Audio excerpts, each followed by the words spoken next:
UGC net JRF योग विषय unit 1 में भारतीय दर्शन का सामान्य परिचय पढ़ना है हम लोगों को।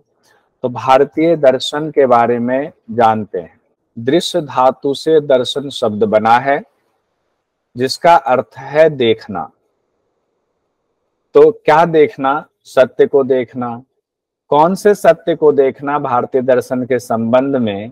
तो कहते हैं कि हमारे मन में तरह तरह के सवाल उत्पन्न होते हैं। जैसे कि जब हम शांति से बैठते हैं तो मन में सवाल आता है कि मैं कौन हूं, कहां से आया हूं, ये दुनिया क्या है, इसकी रचना कैसे हुई, क्या धरती से ऊपर भी हमारे जहां तक दिखता है उसके ऊपर भी कुछ है और भी कोई ब्रह्मांड है।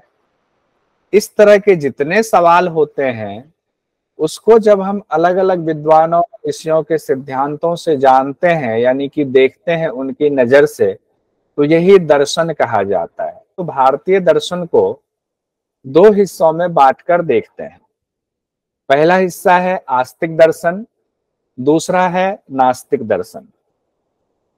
आस्तिक दर्शन का मतलब ये नहीं है जो भगवान को मानता है, और नास्तिक दर्शन का अर्थ ये नहीं है जो भगवान को नहीं मानता है। क्योंकि आस्तिक का अर्थ हम ये लगाते हैं जो पूजा पाठ करने वाला है, नास्तिक का अर्थ हम लगाते हैं कि जो भगवान को नहीं मानता, पूजा नहीं करता है।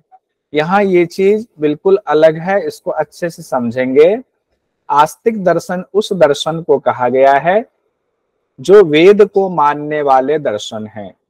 जो वेद आधारित दर्शन है वो आस्तिक दर्शन की श्रेणी में आते हैं, और जो वेद को नहीं मानते हैं, वेद आधारित दर्शन नहीं है, वे नास्तिक दर्शन की श्रेणी में आते हैं। तो पहले नास्तिक दर्शन ही देख लेते हैं कौन कौन से हैं। तो जैन दर्शन, बौद्ध दर्शन और चार्वाक दर्शन, इसको नास्तिक दर्शन कहा जाता है। तो नास्तिक दर्शन में 3 दर्शन आते हैं भारतीय दर्शन के संदर्भ में, जो वेद को नहीं मानते हैं। एक बार फिर से, जैन दर्शन, बौद्ध दर्शन और चार्वाक दर्शन। इन तीनों दर्शन को भौतिकवादी दर्शन भी कहा जाता है। अब आते हैं पहला वाला पार्ट, आस्तिक दर्शन, जो वेद को मानने वाले दर्शन है। उसी को कहा जाता है षड दर्शन। षड दर्शन जब नाम आए तो आप मान लीजिए वो आस्तिक दर्शन की बात हो रही है। तो आस्तिक दर्शन में कौन कौन से हैं? सांख्य दर्शन, योग दर्शन, न्याय दर्शन, वैशेषिक दर्शन, मीमांसा दर्शन, वेदांत दर्शन। मीमांसा और वेदांत का दूसरा नाम भी है, आगे हम लोग डिटेल पढ़ेंगे, फिर भी यहां देख लेते हैं। वेद के 2 पार्ट अगर कर लें कि एक में कर्मकांड की व्याख्या, एक में ज्ञान कांड की व्याख्या, तो शुरुआती हिस्सा कर्मकांड वाला है उसको पूर्व का हिस्सा कहा जाता है, पूर्व मीमांसा कहा जाता है। बाद वाला जो ज्ञान कांड का हिस्सा है उसको उत्तर मीमांसा कहा जाता है, उसी का नाम वेदांत है।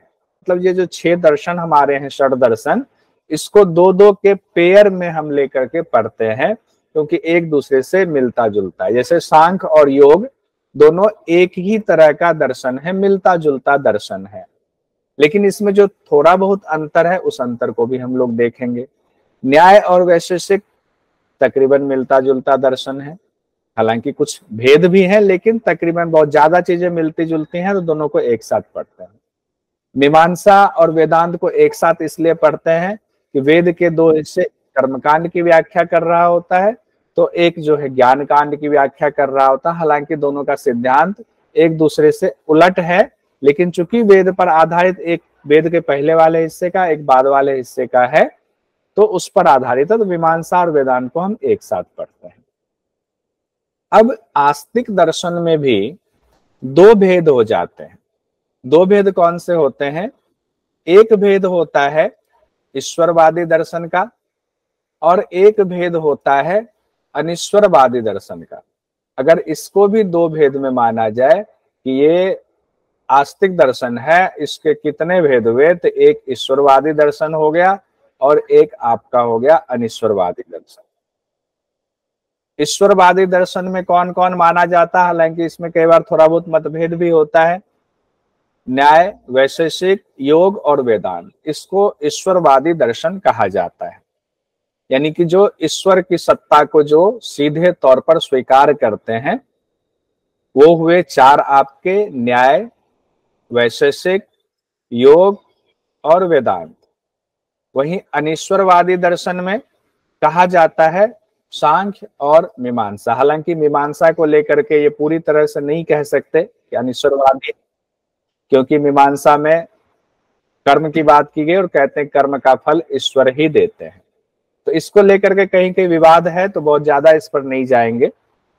सांख्य में भी बाद के विद्वानों ने ये कहा कि सांख्य दर्शन में ना तो ईश्वर को माना गया है, ना नहीं माना गया है, तो ना विरोध किया गया है ना समर्थन। तो मौन है, तो मौन को हम समर्थन ही मानते हैं। और मेरी अपना जो मेरा व्यक्तिगत विचार है, वो सांख्य जो है ईश्वरवादी दर्शन ही है। कैसे, उसकी चर्चा में अपना भी मत दूंगा, तो आपको थोड़ा सा समझने में आसानी होगी। जो एग्जाम की दृष्टि से बहुत इंपॉर्टेंट माना जाता है कि एक दर्शन है, उसके प्रवर्तक कौन है। कई बार ग्रंथ का नाम आ जाता है कि ये ग्रंथ किस दर्शन से संबंधित है। कई बार आ जाता है, वाद दे दिया जाता है, सत्कारवाद का सिद्धांत का नाम, ये सिद्धांत किस दर्शन से संबंधित है। तो एक एक करके हम लोग मोटा मोटा देख लेते हैं, कॉन्सेप्ट क्लियर हो जाएगा। 2 से 4 बार रिपीट करेंगे तो याद भी रहेगा। सांख्य दर्शन, इसके प्रवर्तक हैं आचार्य कपिल, यानी कपिल मुनि कहते हैं। ग्रंथ सांख्य कारिका, और सांख्य कारिका के लेखक हो गए हमारे ईश्वर कृष्ण।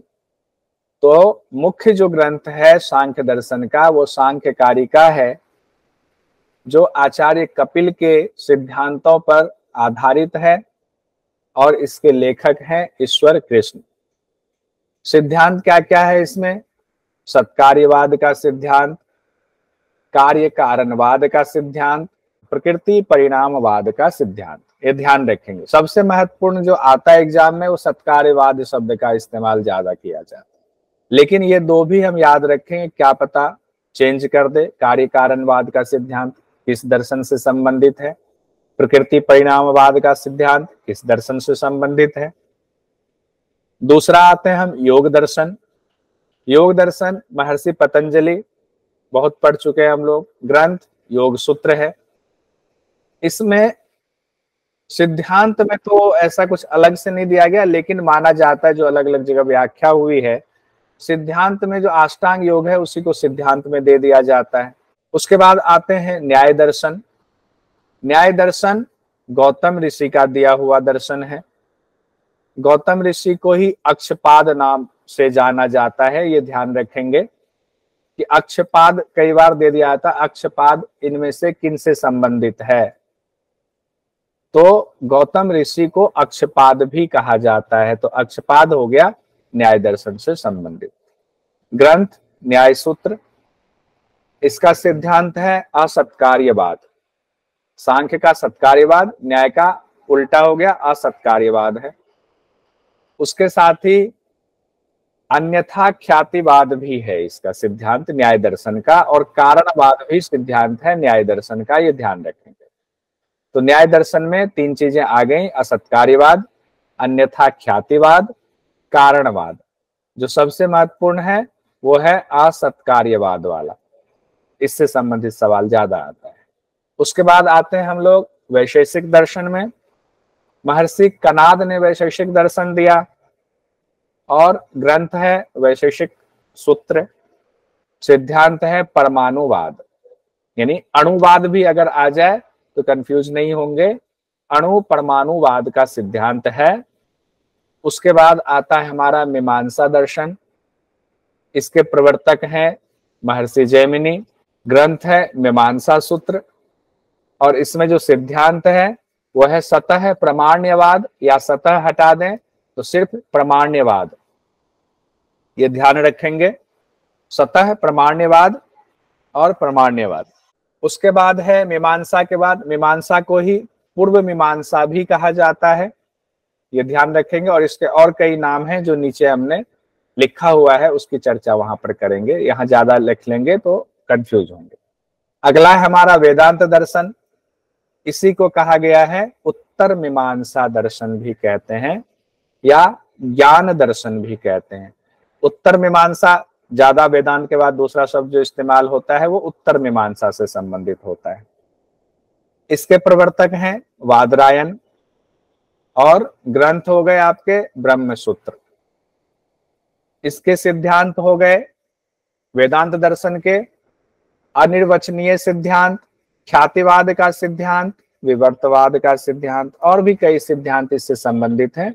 तो सबसे ज्यादा पूछा जाता है वो है विवर्तवाद का सिद्धांत किससे जुड़ा हुआ है? वेदांत दर्शन से विवर्तवाद का सिद्धांत जुड़ा हुआ है। 3 दर्शन और रह गए, जैन दर्शन, बौद्ध दर्शन, चारवाक दर्शन, उसको भी देख लेते हैं। जैन दर्शन जो प्रथम सबसे पहले जो तीर्थंकर हुए भगवान ऋषभदेव हुए, और उसके बाद में महावीर स्वामी आए, और महावीर स्वामी के समय में सबसे ज्यादा जैन दर्शन फला फूला इस समय के हिसाब से, क्योंकि ऋषभदेव भगवान बहुत पुराने हुए, और भागवत पुराण में ऋषभदेव भगवान को भगवान विष्णु का अवतार माना जाता है, भागवत पुराण में साफ साफ लिखा गया है। तो जैन दर्शन में अगर आए प्रथम तीर्थंकर तो भगवान ऋषभदेव होंगे, और महावीर भगवान अंतिम तीर्थंकर में आएंगे। उसके बाद इसके ग्रंथ जो हैं, चूंकि जैन दर्शन बहुत पुराना दर्शन है तो इसमें बहुत सारे ग्रंथ हैं, 45 से भी ज्यादा ग्रंथ हैं। फिर भी कल्पसूत्र है, षट खडांगम है, गोमट्टसार है, ये प्रमुख दर्शनों में माना जाता है। सिद्धांत जो है स्यादवाद का सिद्धांत, मुख्य सिद्धांत है स्यादवाद का सिद्धांत, और अनेकांतवाद का सिद्धांत जैन दर्शन से जुड़ा हुआ है। तो जो एग्जाम में आ सकता है वो स्यादवाद वाला आ सकता है, ध्यान रखेंगे स्यादवाद का सिद्धांत किस दर्शन से जुड़ा हुआ है, तो जैन दर्शन से जुड़ा हुआ। उसके बाद हम लोग आते हैं बौद्ध दर्शन में। बौद्ध दर्शन गौतम बुद्ध, भगवान गौतम बुद्ध से जुड़ा हुआ है, और जो प्रमुख ग्रंथ हैं त्रिपिटक कहा जाता है उसको, जो 3 मुख्य ग्रंथ को मिलाकर त्रिपिटक कहा जाता है, विनय पिटक, सुत्त पिटक और अभिधम्म पिटक। ये 3 मुख्य ग्रंथ हैं, हालांकि बाद में और भी ग्रंथ हुए, बौद्ध दर्शन में भी बहुत विभाजन हुआ, उस हिसाब से फिर देखेंगे। उसके बाद आता है इनके सिद्धांत मुख्य जो है बौद्ध दर्शन के, शून्यवाद और बहुत्ववाद। महायान जो है उसका दर्शन शून्यवाद का है, हीनयान वालों का दर्शन बहुत्ववादी दर्शन है। उसके बाद आते हैं चारवाक दर्शन, इसको लोकायत दर्शन भी कहा जाता है, और चारवाक को मानने वालों की संख्या बहुतायत में है आज भी। भले ही ये दर्शन बहुत ज्यादा, इस दर्शन के नाम से हम ना मानते हो, लेकिन हमारा व्यवहार चारवाक दर्शन से संबंधित ही आजकल के युग में ज्यादातर लोगों का है, कि कर्ज लेकर घी पियो, खूब ऐश मौज करो। इनके प्रवर्तक बृहस्पति को माना जाता है, चारवाक दर्शन के प्रवर्तक माना जाता है बृहस्पति को। ग्रंथ जो है कोई ग्रंथ मौजूद नहीं है, बाद में बहुत बाद में एक ग्रंथ लिखा गया तत्व पल्लव सिंह नाम से, तो इसमें भी बहुत ज्यादा व्याख्या नहीं। ऐसा कहा जाता है कि लोकायत दर्शन को बहुत सारी चीजें उसकी नष्ट कर दी गई, खत्म कर दी गई, तो इसीलिए लोकायत दर्शन यानी चारवाक दर्शन के बारे में बहुत सारी जानकारी नहीं मिल पाती। इनका जो सिद्धांत हुआ स्वभाववाद का सिद्धांत हुआ। अब हम लोग कुछ और सिद्धांत हैं जो कि पूछ दिया जाता है, जैसे पंच ख्याति एक शब्द आता है, उसमें 5 चीजें आती हैं, आत्म ख्यातिवाद, असत्य ख्यातिवाद, अख्यातिवाद, अन्यथा ख्यातिवाद और अनिर्वचनीय ख्यातिवाद। ये 5 ख्याति जो पंच ख्याति है ये किस किस दर्शन से जुड़ा हुआ है, एक बार एक नजर इसको भी देख लेते हैं। 2 से 4 बार इसको रिपीट कर जाइएगा माइक ऑफ रखते हुए ही, तो बाद में छूटेगा नहीं। आत्म ख्यातिवाद विज्ञानवादी बौद्धों का मत है, असत्य ख्यातिवाद शून्यवादी बौद्धों का मत माना गया है, अख्यातिवाद मीमांसक प्रभाकर का मत है। मीमांसक भी बहुत हुए, उसमें बाद में एक प्रभाकर हुए उनके आचार्य मीमांसक के, उन्होंने माना, अख्यातिवाद को उन्होंने बढ़ावा दिया। उसके बाद है अन्यथा ख्यातिवाद, ये न्याय दर्शन का मत है। अनिर्वचनीय ख्यातिवाद अद्वैत वेदांत में भी शंकराचार्य का है अद्वैत। अब हम एक एक दर्शन को देखते हैं। मैंने अभी ग्रुप में लिखा था, हम लोग मीमांसा में, एक तो मीमांसा हम लोगों ने देखा कि एक मीमांसा के नाम से ही दर्शन है, और मीमांसा में दो नाम कह दिया जाता है, पूर्व मीमांसा और उत्तर मीमांसा। तीन शब्द और आते हैं, ज्ञान मीमांसा, तत्व मीमांसा, आचार मीमांसा। हम कंफ्यूज होते हैं कि ये वाला मीमांसा कौन है, वो तीनों मीमांसा कौन है। इसका कॉन्सेप्ट क्लियर होना बहुत जरूरी है। पहला जो दर्शन हम पढ़ने जा रहे हैं, अब थोड़ा थोड़ा जो इंपॉर्टेंट पॉइंट्स है, वो सांख्य दर्शन का महत्वपूर्ण पॉइंट्स हम लोग देख लेते हैं। सांख्य दर्शन के प्रवर्तक हैं महर्षि कपिल। बहुत ही प्राचीन दर्शन है ये, और गीता में भी महर्षि कपिल की चर्चा है, सांख्य दर्शन की चर्चा है। तो आप समझ सकते हैं कि महाभारत से बहुत पहले की बात है ये। सांख्य में कितने तत्वों की बात है? 25 तत्वों की बात है। और जिसको लेकर के चर्चा होती है कि सांख्य दर्शन ईश्वरवादी है या अनिश्वरवादी है, उस पर बात करेंगे। पहले एक बार इसको देख लेते हैं। इसमें प्रकृति को महत्व दिया गया है, उसे सगर्भा कहा गया है, यानी प्रकृति सगर्भा है। पुरुष का संसर्ग होते ही उसके गर्भ में जो चीजें हैं वो प्रकट हो जाती है। तो प्रकृति से गर्भ में सब कुछ है, जब वो प्रकट हो गया तो वो सृष्टि की रचना हो गई। सांख्य को द्वैतवादी सिद्धांत भी कहा जाता है। क्यों? क्योंकि प्रकृति और पुरुष दो तत्व, मुख्य तत्व की चर्चा कर रहे हैं शुरुआत में। प्रकृति पुरुष के संयोग के बाद ही बाकी तत्व का प्रादुर्भाव हो रहा है। अब सांख्य दर्शन में जितने बात कही गई है, उसमें ना तो ईश्वर को माना गया है, ना ही ईश्वर का खंडन किया गया है। तो विद्वानों का मत है मौन रहना मतलब सहमति। तो अगर खंडन नहीं किया गया है, मौन है अगर सांख्य दर्शन, तो वो ईश्वर के बारे में सहमति देने वाली बातें मानी जाती। तो ये व्याख्या होगी। अब मैं अपनी व्याख्या थोड़ा इसमें जोड़ना चाहूंगा। मेरे हिसाब से सांख्य दर्शन ईश्वरवादी दर्शन की श्रेणी में आता है। वो उसके पीछे तर्क में देना चाहूंगा कि अगर सांख्य दर्शन के प्रवर्तक महर्षि कपिल वही महर्षि कपिल हैं जिनकी चर्चा हमारे शास्त्रों में की गई है, भागवत पुराण में की गई है, जिस महर्षि कपिल को भगवान विष्णु का अवतार माना गया है, जिस महर्षि कपिल को भक्ति मार्ग का भी प्रवर्तक कहा गया, नवधा भक्ति जुड़ा हुआ है महर्षि कपिल से, और कहा गया है भागवत पुराण में कि महर्षि कपिल ने अपनी माता देवहूति को भक्ति मार्ग का ज्ञान दिया था, नवधा भक्ति के बारे में बताया था। अब अगर यही महर्षि कपिल हैं जिन्होंने नवधा भक्ति भी बताया और सांख्य दर्शन भी बताया, तो एक ही ऋषि मुनि, एक ही भगवान के अवतार, वो एक को ईश्वरवादी दर्शन अपनी माता को बता रहे हैं और सांख्य को दूसरे लोगों के लिए अनिश्वरवादी कैसे बता सकते हैं? ये सोचने वाली बात है। तो इसलिए सांख्य दर्शन को महर्षि कपिल का जब उनके प्रवर्तक हैं, तो सांख्य दर्शन अनिश्वरवादी नहीं हो सकता। ये मेरा मत है, और तर्क के आधार पर मैंने अपना मत रखा भागवत पुराण से जोड़कर। प्रमुख ग्रंथ जो है वो सांख्यकारिका है, सांख्य दर्शन का, जिसके लेखक ईश्वर कृष्ण है। तो सांख्यकारिका के लेखक अगर आ जाए कि सांख्यकारिका के लेखक कौन है, तो ईश्वर कृष्ण सांख्यकारिका के लेखक हैं। ईश्वर कृष्ण ने अपने सांख्यकारिका में लिखा हुआ कुछ आचार्यों का नाम दिया हुआ है। एक तो महर्षि कपिल का नाम दिया ही है, आसुरी का नाम दिया है, पंचशिख का नाम दिया हुआ है। इनको प्राचीन सांख्याचार्यों के रूप में इनका उल्लेख किया है। अगर आ जाए कि आसुरी जो है वो किस दर्शन से जुड़ा हुआ है, तो हम सीधा सीधा कहेंगे आसुरी सांख्य दर्शन से जुड़े हुए हैं। कपिल तो इनके हैं ही। पंचशिख आ जाए तो पंचशिख किस दर्शन से जुड़े हुए हैं, तो सांख्य दर्शन से जुड़े हुए। बाद में वाचस्पति मिश्र ने भी एक किताब लिखी, सांख्य तत्व कौमुदी। ये ध्यान रखिए, अगर आ जाए सांख्य तत्व कौमुदी पुस्तक किसने लिखी है, तो वाचस्पति मिश्र ने लिखी है। किस दर्शन पर है, तो सांख्य दर्शन पर है। उन्होंने भी सांख्यकारिका को मूल में लेते हुए फिर सांख्य तत्व कौमुदी पर उन्होंने नाम से उन्होंने टीका लिखा सांख्य दर्शन पर।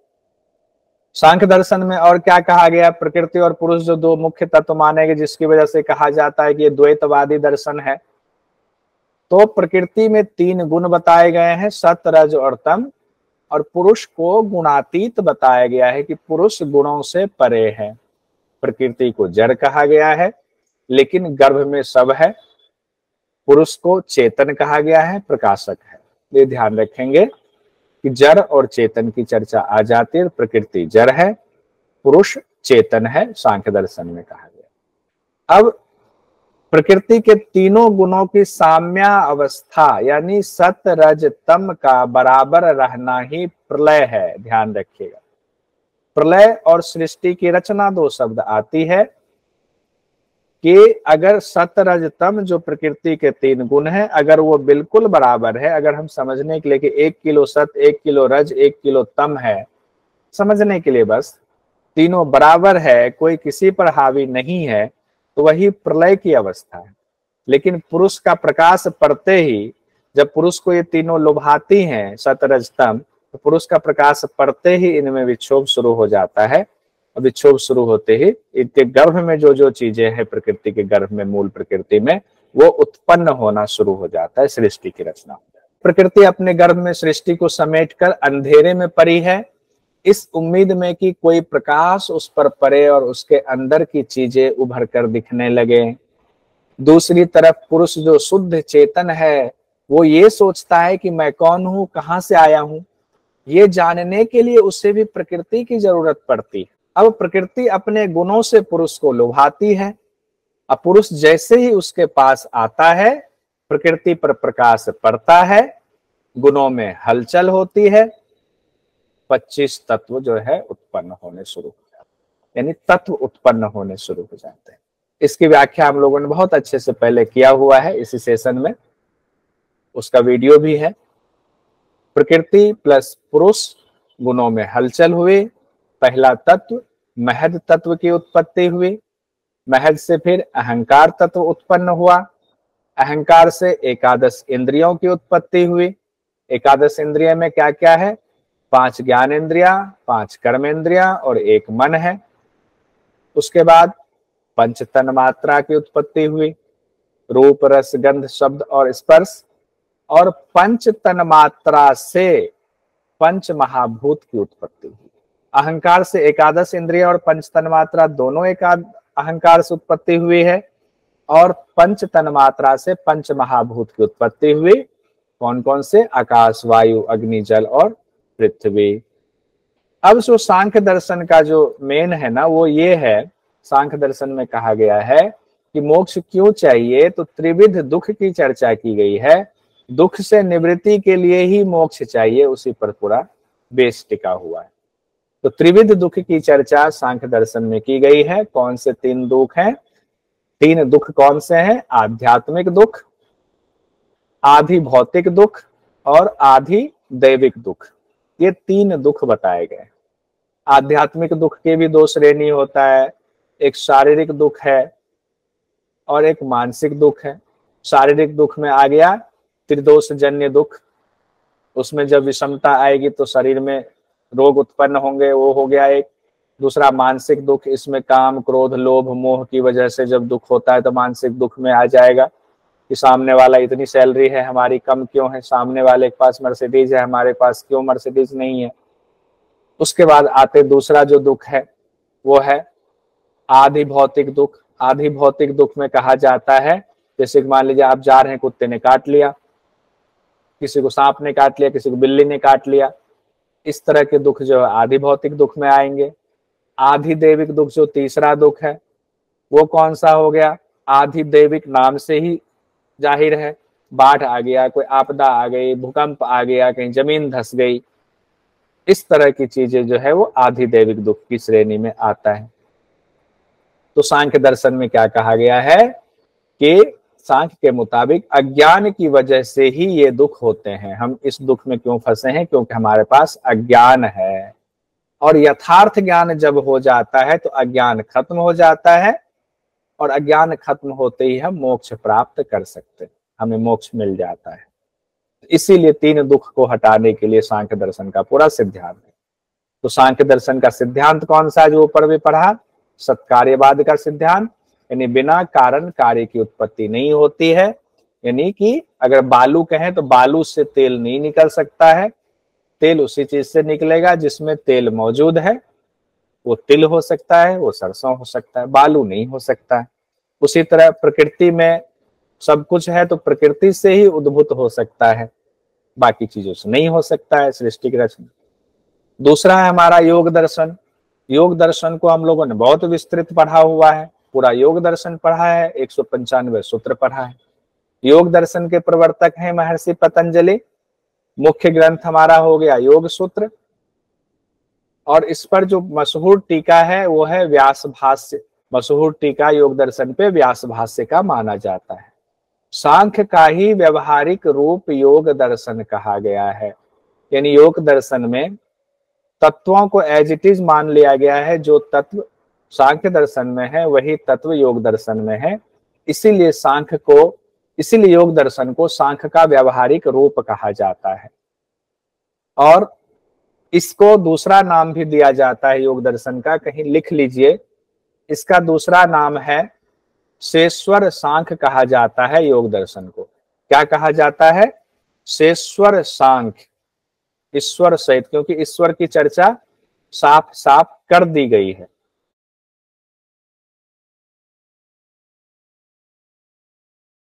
योग दर्शन को शेश्वर सांख्य कहा जाता है क्योंकि सांख्य दर्शन ईश्वर के बारे में भले मौन है, लेकिन योग दर्शन ईश्वर के बारे में मौन नहीं है। उसने तो योग दर्शन में तो ईश्वर के बारे में अच्छे से व्याख्या की गई है। अब सांख्य और योग दर्शन में जो मुख्य अंतर यही है कि सांख्य दर्शन में सीधे तौर पर नहीं माना गया है ईश्वर को, इसीलिए कुछ लोग कह देते हैं कि अनिश्वरवादी दर्शन है, जबकि योग दर्शन में खुलकर ईश्वर की बात की गई है, इसीलिए इसको शेश्वर सांख्य यानी ईश्वरवादी दर्शन साफ साफ कहा जाता है। उसके बाद आते हैं योग दर्शन जो हम लोगों ने और विस्तार से पढ़ा हुआ है, उसमें अष्टांग योग पढ़ा हुआ है। योग दर्शन अविद्या को बंधन का कारण मानते हैं, अविद्या की वजह से ही प्रकृति पुरुष का संयोग हुआ है।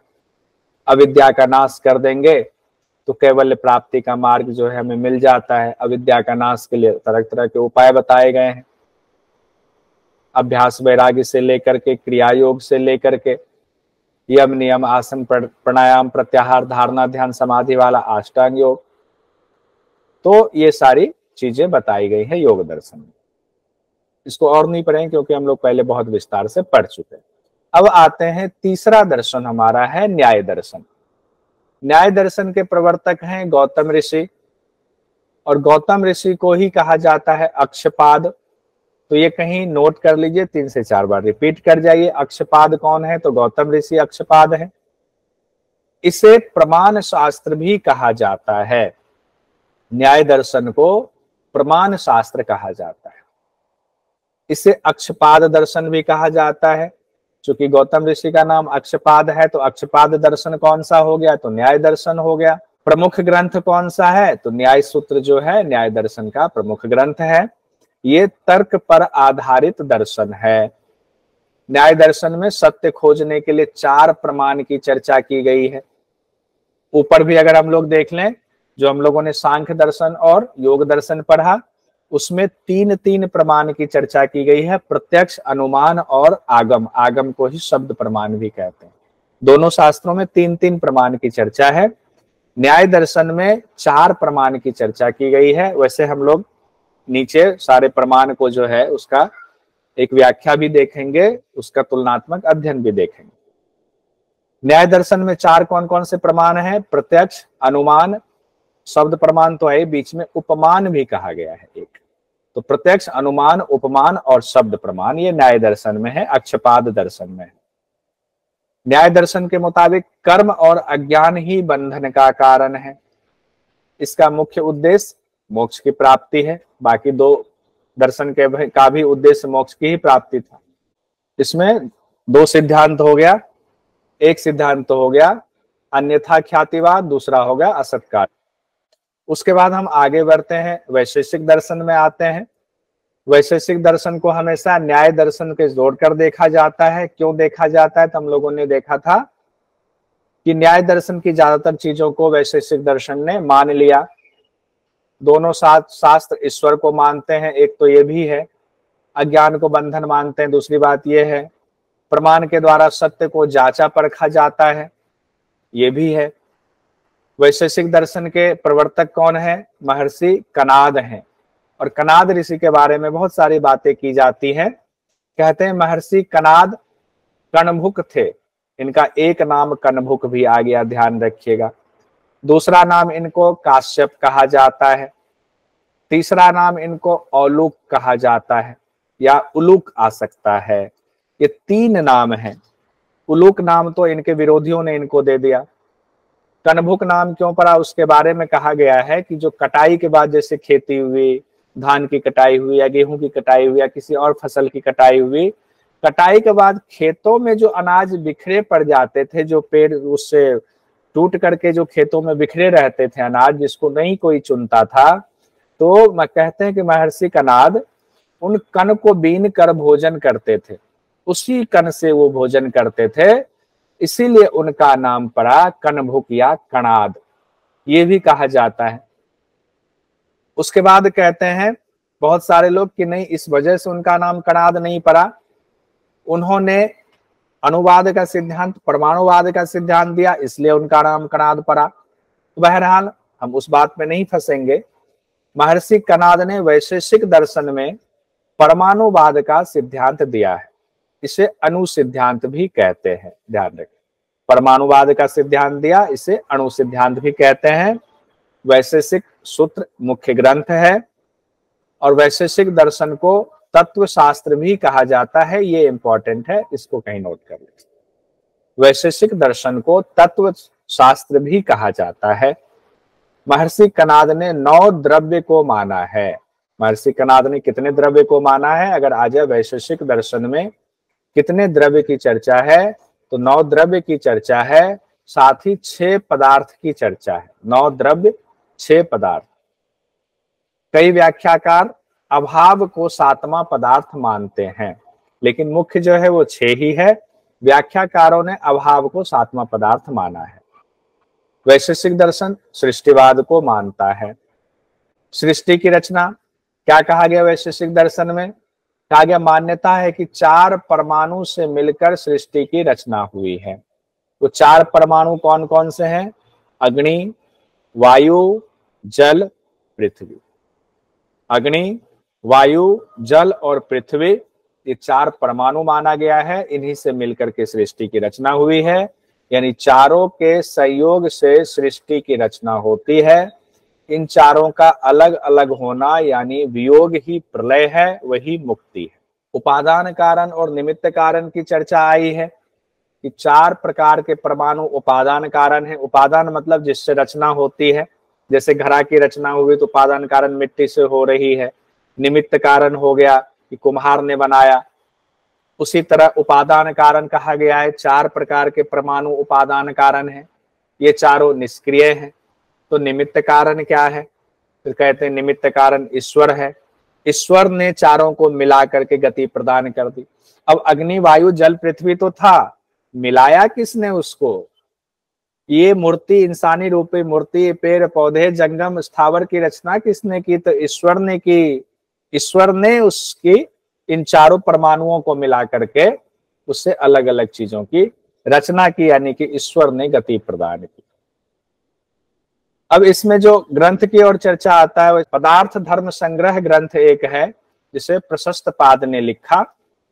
ये ग्रंथ भी प्रमुख माना जाता है। अगर कभी आ जाए पदार्थ धर्म संग्रह ग्रंथ किस दर्शन से जुड़ा हुआ है, तो वैशेषिक दर्शन से जुड़ा हुआ है, प्रशस्त पाद ने लिखा है। उसके बाद है किरणावली, एक ग्रंथ है, उदयन के द्वारा लिखा गया है। एक है न्याय कंदली, ये श्रीधर द्वारा लिखा गया है। उसके बाद आते हैं मीमांसा दर्शन और वेदांत दर्शन। अब जो मेन आता है, दोनों को पहले तुलना करके हम समझ लेते हैं, तो फिर इसको समझने में आसानी। अब मीमांसा दर्शन और वेदांत दर्शन को जानते हैं कि क्या है ये। दोनों दर्शन को कई नामों से भी जाना जाता है। एक तो पहले दोनों का जोड़ा मिलाकर पढ़ा जाता है, मीमांसा दर्शन और वेदांत दर्शन। क्यों पढ़ा जाता है?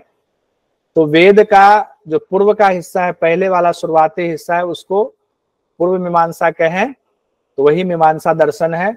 और जो वेद का बाद वाला हिस्सा है उसको उत्तर मीमांसा कहते हैं, वो वेदांत दर्शन है। कैसे और दोनों में अंतर क्या है? पूर्व वाले हिस्से में ऐसा क्या है जो उत्तर वाले हिस्से से थोड़ा अलग है?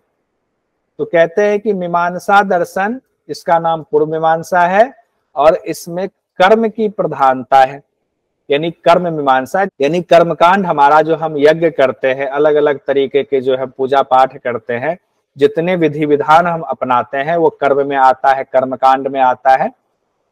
दूसरा हो गया वेदांत दर्शन, इसका नाम उत्तर मीमांसा भी है। ये ज्ञान कांड भी इसको कहते हैं, ज्ञान मीमांसा भी कहते हैं। और इसमें क्या आता है? इसमें उपनिषद वाला हिस्सा आता है, जिसमें ज्ञान को प्रधानता दी गई है, कर्म को प्रधानता नहीं दी गई, कर्म को गौण किया गया है और कर्म को अनासक्त कर दिया गया है। और कर्म मीमांसा में कर्म को अनासक्त नहीं किया गया है। तो मूल अंतर क्या हो गया हमारा?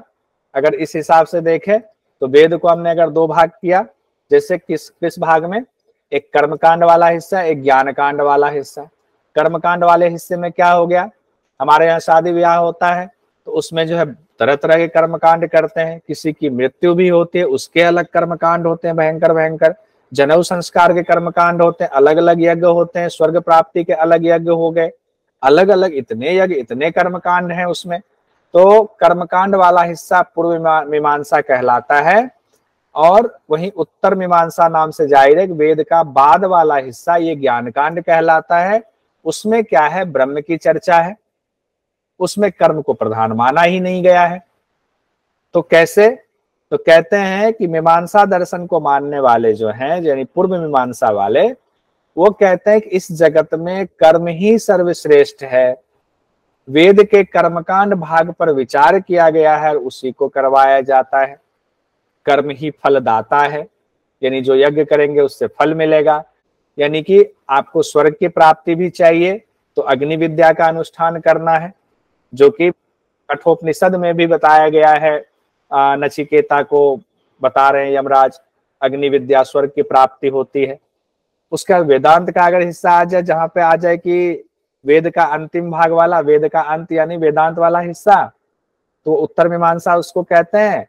तो कहा गया कि वेद के जो ज्ञान कांड है उस पर विचार किया गया कि ज्ञान क्या है, इसमें ब्रह्म कौन है, उसके बारे में जानते हैं। तो वेदांत के अनुसार कहा गया कर्म तो करना है, लेकिन उतना ही करना जितने की जरूरत है और आसक्ति से रहित होकर करना है। ये नहीं कि भगवान हमें ये दे दो तो उसके लिए कर रहे। सकाम कर्म की तो बिल्कुल ही इसमें मनाही की गई है। तो क्यों कहा गया कि मोक्ष की प्राप्ति के लिए ज्ञान ही जो है वो सर्वोपरि है, कर्म कांड से हमें मोक्ष प्राप्त नहीं होगा।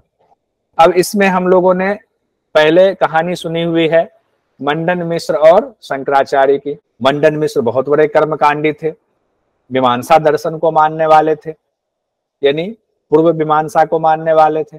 और शंकराचार्य सन्यासी आदमी, मोक्ष की प्राप्ति में ज्ञान प्राप्ति के मार्ग पर चलने वाले, उपनिषद को मानने वाले, यानी कि उत्तर वेदांत को मानने वाले, उत्तर मीमांसा को मानने वाले। अब शंकराचार्य हुए उत्तर मीमांसा को मानने वाले, तो ये जो है मंडन मिश्र से इनकी भयंकर जो है इनका द्वंद्व हुआ, दोनों में शास्त्रार्थ हुआ। शास्त्रार्थ में आखिरकार शंकराचार्य जी ने मंडन मिश्र को हरा दिया, फिर विदुषी भारती को भी हराया, और फिर दोनों लोग जो है कर्मकांड को छोड़ करके ज्ञान कांड में दीक्षित हो गए। अब हम एक एक करके दोनों की चर्चा, हमने दो भाग देख लिया, पूर्व मीमांसा, उत्तर मीमांसा। पूर्व मीमांसा को ही मीमांसा दर्शन कहते हैं, उत्तर मीमांसा को ही वेदांत कहते हैं। तो मीमांसा यानी पूर्व मीमांसा जो है, इसके प्रवर्तक हुए जैमिनी। मुख्य ग्रंथ मीमांसा सूत्र है। ये वेद के कर्म के सिद्धांत पर आधारित है। मीमांसा में नित्य तथा अपौरुषेय वेद का ही महत्व है, वेद को बहुत ज्यादा महत्व दिया गया है। मीमांसा की तत्व मीमांसा देखते हैं। अब यहाँ पर यह शब्द आया जो आपको थोड़ा विचलित करेगा, तत्व मीमांसा। तो अभी जब हम लोग तत्व मीमांसा पढ़ेंगे तो उसमें पता चल जाएगा कि तत्व मीमांसा का क्या तात्पर्य है, और मीमांसा तो हम लोगों ने जान ही लिया। मीमांसा के मुताबिक इस जगत की ना तो सृष्टि हुई है, ना ही इस जगत का प्रलय होगा। जगत के विभिन्न पदार्थ और व्यक्ति आते जाते और बदलते रहते हैं, किंतु यह जगत सदा वैसे ही चलता रहता है। यानी कि ये जगत की कोई जो है पानी वानी भर के ये जगत खत्म नहीं होने वाला, जो हम लोग सोचते हैं कि प्रलय आएगा पूरा पानी भर जाएगा, तो साफ साफ कहा गया है। उसके बाद 3 कर्म के बारे में बताया गया है, कर्तव्य कर्म, काम्य कर्म और प्रतिषिद्ध कर्म यानी निषिद्ध कर्म। कर्तव्य कर्म में क्या क्या बताया गया है कि नित्य और नैमित्तिक कर्म 2 बताए गए हैं कर्म में। कर्तव्य कर्म में कि नित्य जो रोज जो हम कर्म करते हैं, संध्या वंदन आदि वगैरह है। नैमित्तिक कर्म हो गया हमारा, व्रत करते हैं, श्राद्ध करते हैं, यज्ञ वगैरह करते हैं। काम्य कर्म क्या हो गया, कामना की सिद्धि के लिए कर्म करते हैं, वो काम्य कर्म हो गया। जैसे कि स्वर्ग प्राप्ति के लिए जो हम कर्म करते हैं अलग से विशेष तौर पर। प्रतिषिद्ध कर्म क्या हुआ, जो कर्म नहीं करने चाहिए वो भी करते हैं, तो वो निषिद्ध कर्म प्रतिषिद्ध कर्म में हुआ, वो पाप कर्म की श्रेणी में आएगा, चोरी करना वगैरह। यहाँ पर देखिए जो कंफ्यूजन होगी, नैमित्तिक कर्म और काम्य कर्म में कई बार कंफ्यूजन होती है। नैमित्तिक कर्म वो है कि हमारे यहाँ शादी विवाह है तो उसके निमित्त कर्म करना है, डेथ हो गई किसी की, श्राद्ध करना है, वो अपने हाथ में नहीं है। लेकिन काम्य कर्म में कहा गया है कामना की पूर्ति के लिए कि हमारे बेटे की नौकरी लग जाए तो हमें जो है इतना जाप करवा लें किसी भगवान का, चंद्रमा जी का, और स्वर्ग की प्राप्ति करनी तो अग्नि विद्या का ये वाला विधान करके हम कर लें, वो काम्य कर्म की श्रेणी में आएगा। उसके अलावे चतुर्थ कर्म भी इससे व्याख्याकारों ने जोड़ा हुआ है।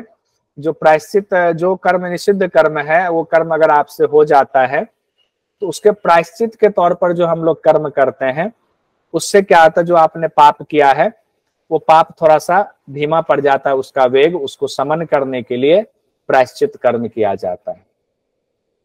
जैसे कि मतलब गांव में जो प्रचलित रहा है, जो मैंने अपनी आंखों से देखा वो बताऊंगा, तो हो सकता है कि आप लोगों ने भी देखा होगा कि वहां पर होता है ना, देवर है, देवरानी है, जेठानी है, जेठ है।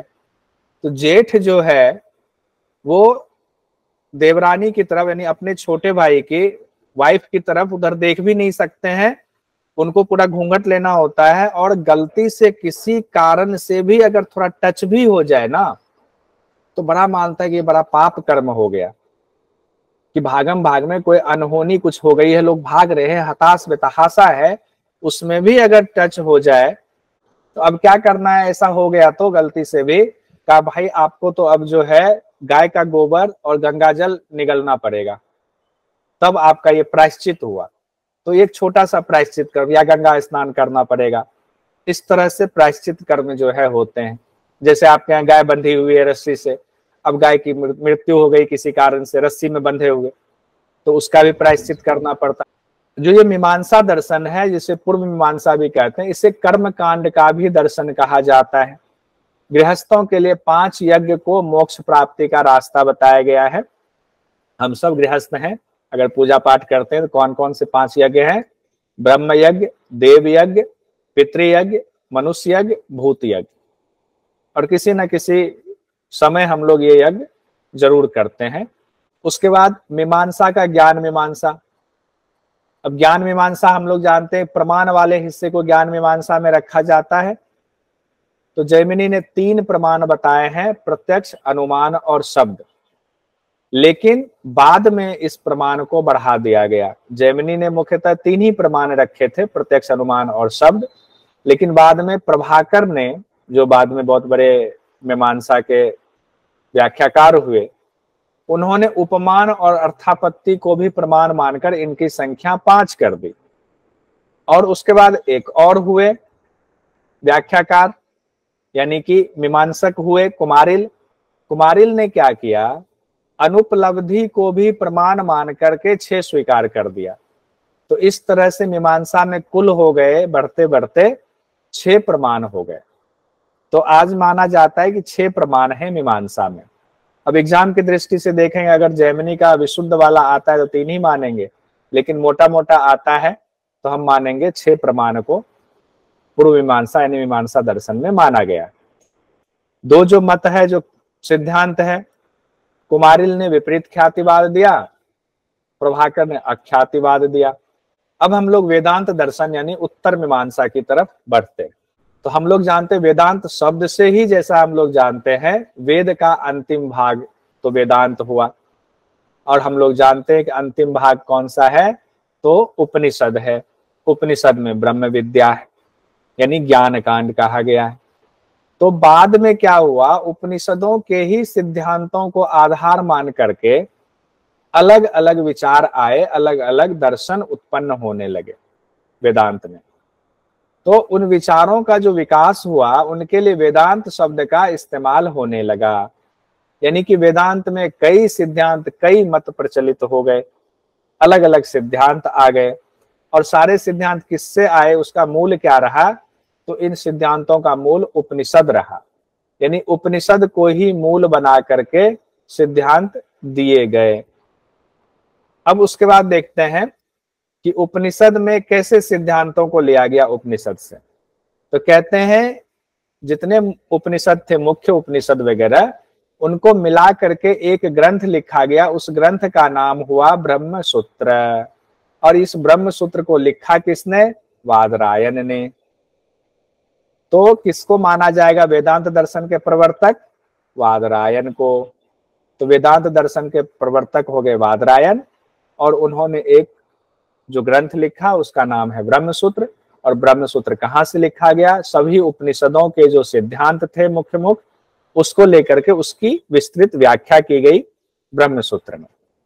ब्रह्म सूत्र में उपनिषदों के सिद्धांतों को ही स्पष्ट रूप से बताया गया है, या यूं कहें सभी उपनिषदों का सार ब्रह्म सूत्र है, यानी ब्रह्म विद्या के बारे में बताया गया। इसीलिए वेदांत दर्शन के प्रवर्तक बादरायण, बादरायण को ही वेद व्यास भी कहा जाता है। इसको लेकर हो सकता है कि वेद व्यास कौन थे थोड़ी सी बहस हो जाए, लेकिन मेन नाम याद रखेंगे बादरायण का। बाद के विद्वानों ने ब्रह्म सूत्र पर भाष्य लिखा, उसकी अपनी अपनी तरीके से व्याख्या कर दी और अलग अलग सिद्धांत दे दिया। ब्रह्म सूत्र में क्या है, जीव और ब्रह्म के बीच संबंध को बताया गया है।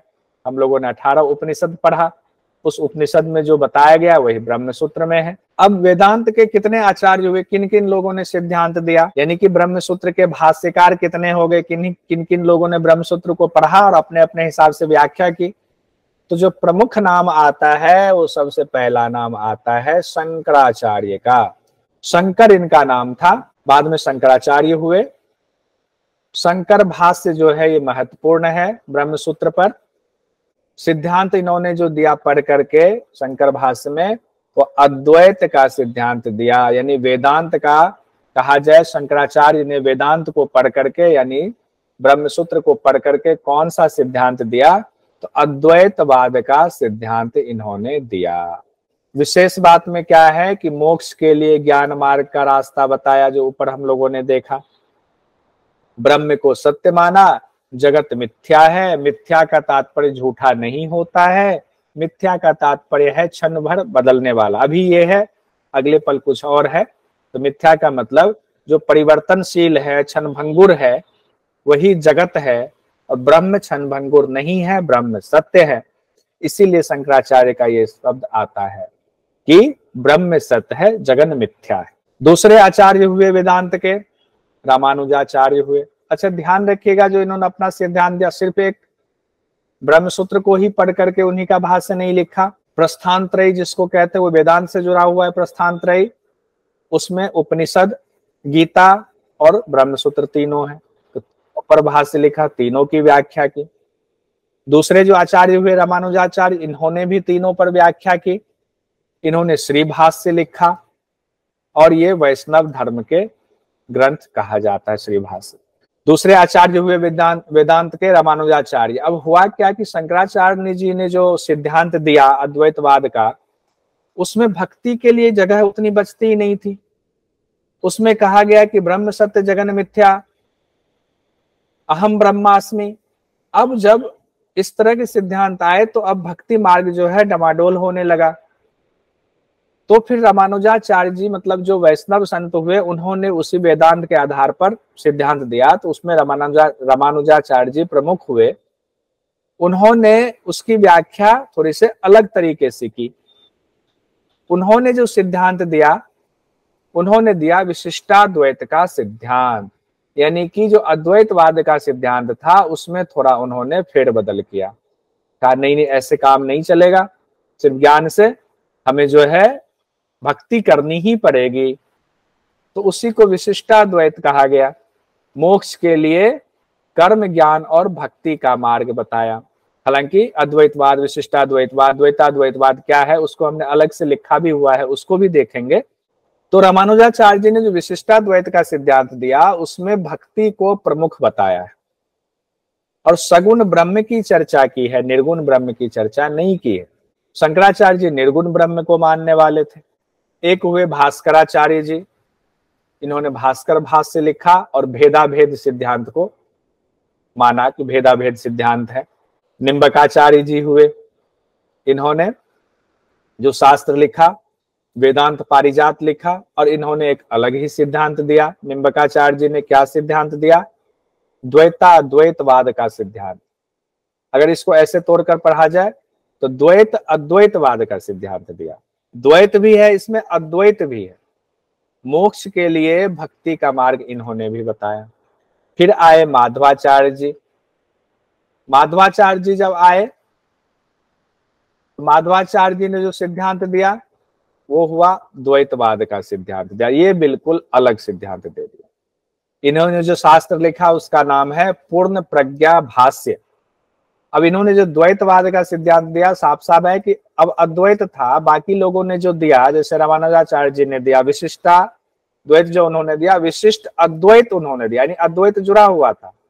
निम्बकाचार्य जी वाले में द्वैता अद्वैत जुड़ा हुआ है, माधवाचार्य जी वाले में अद्वैत नहीं जुड़ा हुआ है, द्वैतवाद ही है ये। कहा कि नहीं दो है। मोक्ष के लिए भक्ति और ज्ञान का मार्ग बताया, तो वो भी देख लेते हैं। वल्लभाचार्य जी ने अनुभाष्य लिखा और शुद्ध द्वैतवाद का सिद्धांत, मोक्ष के लिए भक्ति मार्ग को बताया। वल्लभाचार्य जी ने शुद्ध अद्वैतवाद का सिद्धांत। अब जो अलग अलग मत दिया गया उसको दो दो लाइन में देख लेते हैं। अद्वैतवाद का सिद्धांत शंकराचार्य जी ने दिया। उसका मतलब क्या होता है? जीव और आत्मा दो अलग अलग नहीं बल्कि एक ही है। संसार मिथ्या है, माया है। यहाँ मिथ्या का तात्पर्य झूठ से नहीं, परिवर्तनशील से है, जो हर क्षण बदलता रहता है यह संसार। जबकि ब्रह्म जो है वो सत्य है और ये जो संसार है ये बदलने वाला है, मिथ्या है, जगन मिथ्या है। शंकराचार्य ब्रह्म को निर्गुण मानते थे।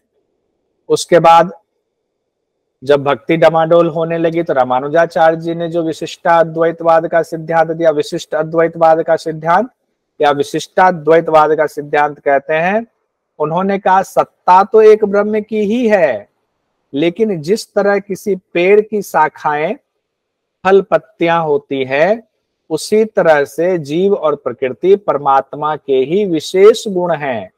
इसीलिए इस दर्शन को विशिष्टाद्वैत, विशिष्ट अद्वैत नाम दिया गया। यानी कहा गया सब कुछ उस परमात्मा के द्वारा ही बनाया गया है, उसी का विशेष गुण है, तो इसको भैया विशिष्ट नाम दे दो, ये ऐसे नहीं चलेगा, इसमें भक्ति करनी ही पड़ेगी। तो रामानुजाचार्य जी के अनुसार संसार को ब्रह्म ने बनाया है, इसीलिए भ्रम या मिथ्या नहीं है, यह असली है। उन्होंने शंकराचार्य जी के मत को ये कहते हुए कहा कि नहीं, इसकी व्याख्या ऐसे नहीं होनी चाहिए कि मिथ्या है, ये असली है। उसके बाद द्वैतवाद का सिद्धांत जो माधवाचार्य जी वाला मैं कह रहा था, जो कि बिल्कुल अलग है, उस द्वैतवाद के सिद्धांत में कहा गया है कि आत्मा और परमात्मा अलग अलग है। अब तक आ रहा था आत्मा परमात्मा एक ही है। संसार असली है, इसे ईश्वर ने बनाया है, इसी को आधार मानकर आराधना की जाती है। इन्होंने दोनों को अलग अलग कह दिया कि आत्मा अलग है, परमात्मा अलग है, यानी जीव अलग है, ब्रह्म अलग है। ये माधवाचार्य जी का सिद्धांत। अब आया वल्लभाचार्य जी का सिद्धांत, देख लेते हैं, यानी कि शुद्धाद्वैत सिद्धांत, शुद्ध अद्वैत का सिद्धांत। तो कहते माया से संबंध रहित नितांत शुद्ध ब्रह्म को ही जगत का कारण माना गया है। इनके सिद्धांत में कि माया से संबंध रहित जो नितांत शुद्ध ब्रह्म है वही जगत का कारण है। तो इन्होंने तो ब्रह्म जी को और भी शुद्ध, बिल्कुल शुद्ध, नितांत शुद्ध बना करके पेश किया अपने मत में, अपने सिद्धांत। उसके बाद आते हैं द्वैताद्वैत सिद्धांत जो निम्बकाचार्य जी ने कहा, उन्होंने कहा यहाँ द्वैताद्वैत का मतलब हुआ द्वैत अद्वैत, दो है लेकिन अद्वैत एक है। तो इनका कहना आत्मा परमात्मा का ही एक अंश है। जैसे मिट्टी ही घड़ा बन जाता है, मिट्टी के बिना घड़ा का अस्तित्व नहीं है, लेकिन घड़ा बन जाने के बाद मिट्टी और घड़े को अलग अलग कह सकते हैं कि ये मिट्टी है, ये घड़ा है, ये आत्मा है, ये जीवात्मा है, ये परमात्मा है। बाद में दोनों एक ही हो जाते हैं, अलग बात है, तो इसी का नाम दिया गया। यह मत द्वैत अद्वैत दोनों को ही मानता है। कहता ठीक है मैं मान लेता हूं द्वैतवाद, लेकिन अद्वैत उस परब्रह्म के बिना इस द्वैत का कोई अस्तित्व नहीं है, मिट्टी के बिना घड़ा का कोई अस्तित्व। अब यहाँ एक चीज और आता है, साधन चतुष्टय आता है, बाद में पढ़ेंगे, लेकिन इसको एक लाइन में देख लेते हैं। साधन चतुष्टय विवेक वैराग्य षट संपत्ति और मुमुक्षत्व एग्जाम में कई बार पूछा जाता है। किसका साधन है, किससे जुड़ा हुआ है ये साधन चतुष्टय?